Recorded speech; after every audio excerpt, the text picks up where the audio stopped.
It's a lot.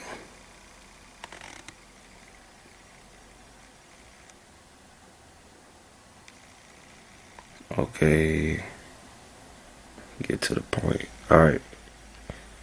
This is to prove that that covenant's gonna go through Abraham to Isaac. It says right here, I keep reading. And God said unto Abraham, as for Sarai, which Sarai is Sarah, which means my princess, because Sarah means princess, and Yah at the end means my, possessive. So Sarai means my princess, which was the wife of Abraham. Thou shalt not call her name my Sarai, but Sarah shall be her name, and the name Sarah is Sarah. Just how it's spelled right there, it means princess. Okay. It says, and I will bless her, and give thee a son also of her. Yea, I will bless her, and she shall be a mother of nations, and kings of people shall be of her. Meaning what? The union between Abraham and Sarah, which produced Isaac, that's the line of the kings, that's the line of the promises, and that was the custom of circumcision that was carried on, okay, through the children of Israel. And Abraham fell upon his face and laughed, and said in his heart, shall a child be born unto him that is 100 years old, and Sarah that is 90 years old? Because they was both up in age. And Abraham said unto God, that, oh, that Ishmael may live before thee. And God said, Sarah thy wife shall bear thee a son indeed, and thou shalt call his name Isaac, which in the Hebrew is Yatazakak, which means, the Yah means he, and Tazakak means laugh. So that's what his name means. He laughed. Because who? Abraham and Sarah laughed at the fact that them being that old to have a son was something funny, and that when people will hear it, they'll laugh, be saying, wow, that's shocking that y'all had a son, even at such an old age of being 190. Abraham being 100 and Sarah being 90. Okay, and thou shalt call his name Isaac. And I'll establish my covenant with him for an everlasting covenant, and with his seed after him. Okay, verse 21. I'll just skip to the point, verse 21. But my covenant will I establish with Isaac, which Sarah shall bear unto thee at this set time the next year. So the everlasting covenant was given to Isaac. Okay. We'll just hop to the point.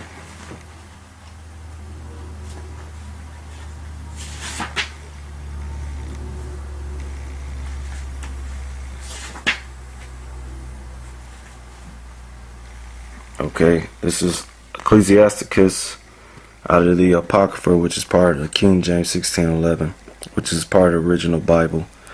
Alright, I'm gonna chapter 44, verse 19. It says, Abraham was a father of many people, talking about the Israelites, and glory was there none like unto him, who kept the law of the Most High, and was in covenant with him. He established the covenant in his flesh, which was circumcision. And when he was proved, he was found faithful. You can read that in Genesis 22, when the Lord tested Abraham by having him offer his son Isaac to test his faith. Alright. And, you can read it. Verse 21, therefore he assure him by an oath that he will bless the nations in his seed through Isaac, and that he will multiply him as the dust of the earth, and exalt his seed as the stars, and cause them to inherit from sea to sea, and from the river unto the uttermost part of the land. With Isaac did he establish likewise for Abraham his father's sake the blessing of all men in the covenant, and made it to rest upon the head of Jacob. He acknowledged him in his blessing, and he gave him an heritage, and divided his portion, and among the 12 tribes did he part it. Okay, and part of that was keeping that covenant of circumcision. Okay, this is Leviticus chapter 12,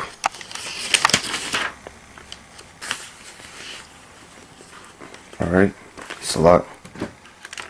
Chapter 12, verse 1. It says, And the Lord spake unto Moses, saying, Speak unto the children of Israel, saying, If a woman have conceived seed, okay, and born a man child, then she shall be unclean 7 days according to the days of separation of her infirmity, shall she be unclean.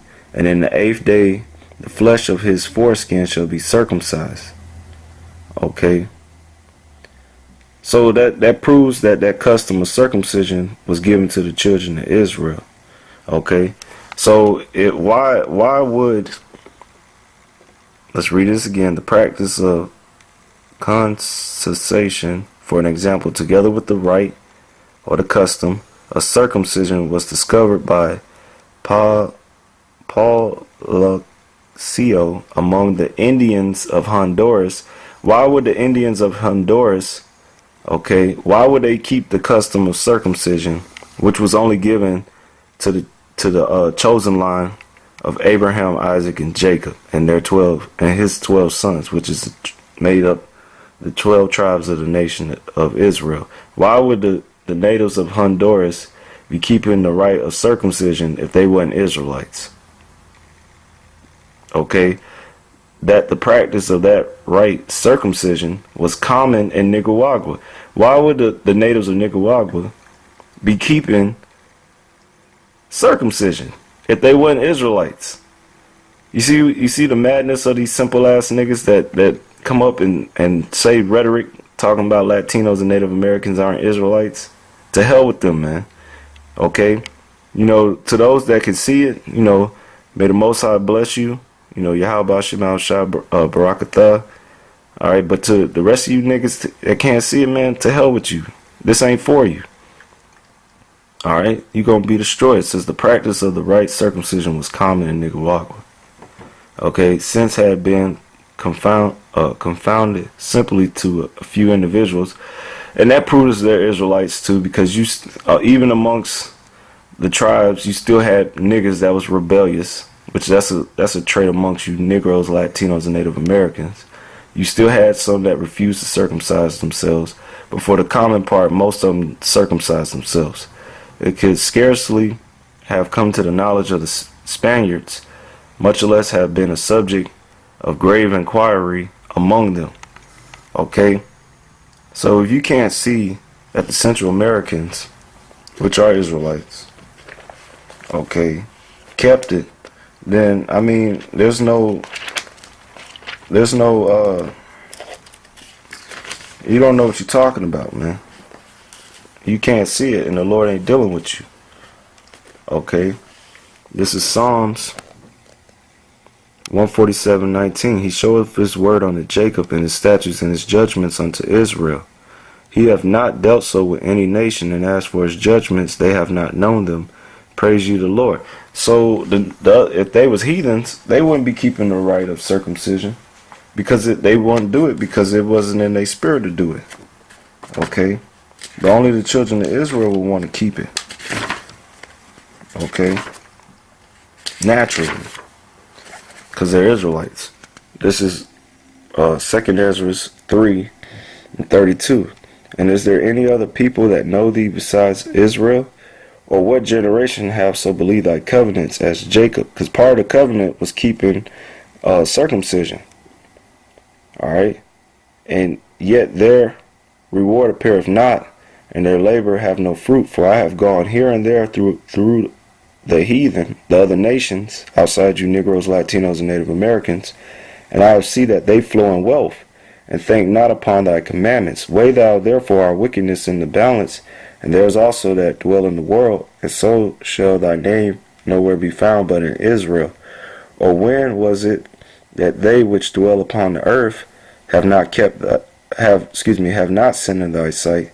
Or what people have so kept thy commandments? Thou shalt find that Israel by name have kept thy precepts, which another precept means commandment or law, but not the heathen. Okay? So that's a cold cut, man. That's a cold cut on you clowns out there, man. Okay? Get it.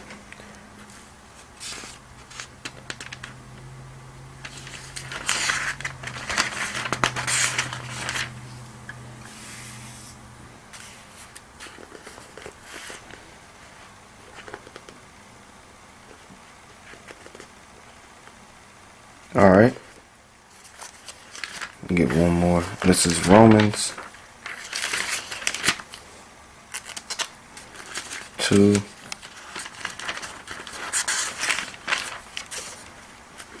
And 13. It says, "For not the hearers of the law are just before God, but the doers of the law shall be justified. For when the Gentiles," which the word Gentile means foreigner. Alright, these were Israelite foreigners, the 10 tribes, the Latinos and Native Americans, because they wasn't in the land of Israel during the time of Paul and the Lord. Okay.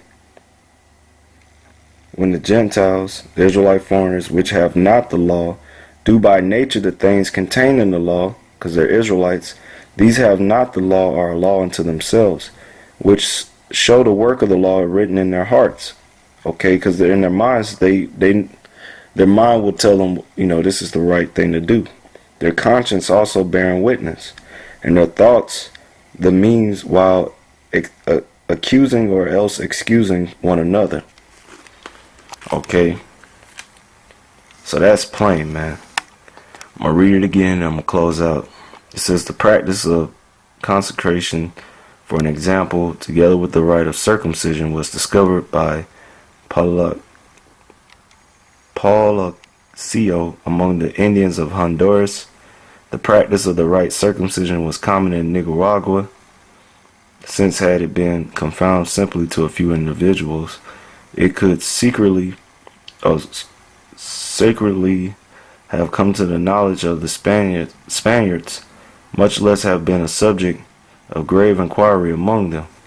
Okay, so you natives of Central America, alright, y'all Israelites, okay, and y'all was keeping the custom of circumcision, and then like it said in Guatemala, they had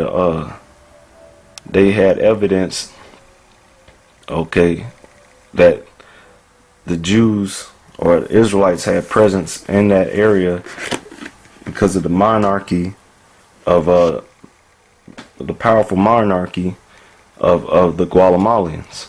Okay, which you Central Americans of mine descent, y'all Israelites anyway. Alright, of the tribe of Zebulon. So with that, I want to say all praises to Yahweh Shemal Shai.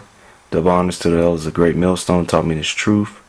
Shalom to the Akim out there pushing the truth. This is the brother Atazawamia from GMS South Carolina saying Shalom.